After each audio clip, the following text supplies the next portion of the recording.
Like millions of American children, particularly minority children, I grew up without a father. I knew my dad, but he had his own demons to fight, and he was never really around. Although me and my sibling turned out to be pretty decent people, I can't exactly say the same thing for other fatherless children. The statistics behind fatherlessness in regards to children are shocking. Children who grow up without fathers are 5 times more likely to commit crime, 10 times more likely to abuse drugs like meth or heroin, 20 times more likely to end up in prison. In fact, the highest indicator for whether or not a youth will go to prison is fatherlessness. 85% of youths in prison grew up without fathers. Go to any juvenile detention facility and you'll see fatherlessness, or in other words, single motherhood, is a dime a dozen. It's the norm. It doesn't just end there though. Children who grow up without fathers are 5 times more likely to commit suicide, 9 times more likely to be put into a mental institution, 20 times more likely to have behavioral disorders, 20 times more likely to drop out of high school and never enter into a college, and 32 times more likely to run away from their one-parent household.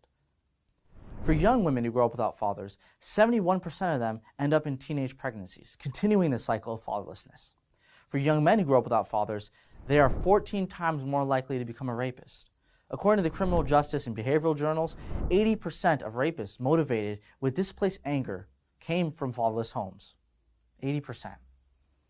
Imagine how many innocent women could have been saved from the trauma of rape if these young men grew up with a father figure in their life. A father figure that showed these men how to love and respect women. Let's face it, feminists, cultural Marxists, and anyone else that doesn't care about the family. We need fathers. A child needs fathers. Children need both parents. Society needs fathers. A father can provide an extra source of income to uplift the family from poverty. It's difficult being a single mom, financially speaking. And in fact, nearly half of all single mothers, 45%, live below the poverty line. In contrast, only 7% of two-parent households live below the poverty line. A father could also be a great role model for children who need that father figure in their life. A young girl, for instance, should know through a father's example that men are not hateful. Men are not against women. We love and respect women just like we love and respect our mother, and we love and respect their mother.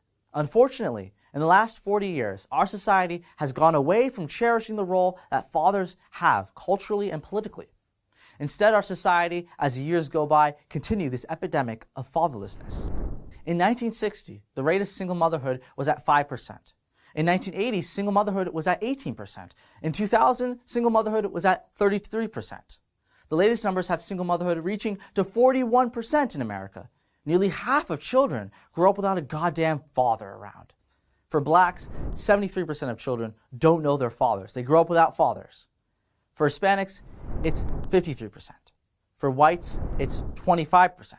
These are all unacceptably high numbers of fatherlessness. So, what happened to the fathers in America?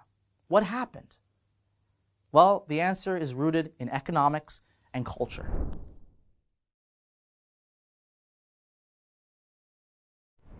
Liberals claim that the welfare state helps the poor. And in a very direct short-term sense, welfare does help the poor.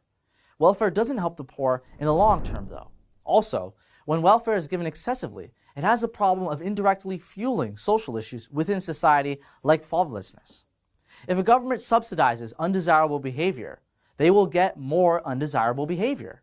An excessive welfare state, that is, a state that has a generous and unrestrained welfare system, allows for women to, in effect, marry the state and use the state as her financial resource. Basically, our welfare system performs the role that a father should be able to perform adequately. Think about it this way.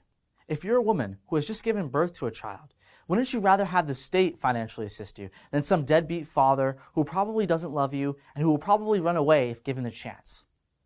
If I was within their shoes, I would choose the state too. In fact, if I was a poorer woman living under a welfare state, I'd consider getting pregnant and having a child just so I could get the massive benefits from living under a welfare state. And unsurprisingly, 64% of poor women report knowing a woman who has done this themselves. To be clear, these single mothers are not to blame for welfare's negative consequence. They're just acting in their own interest and in the best interest of their child. If the state is a generous provider, is more generous than the father in fact, is it any wonder then that so many women, especially minority women, choose the state over him?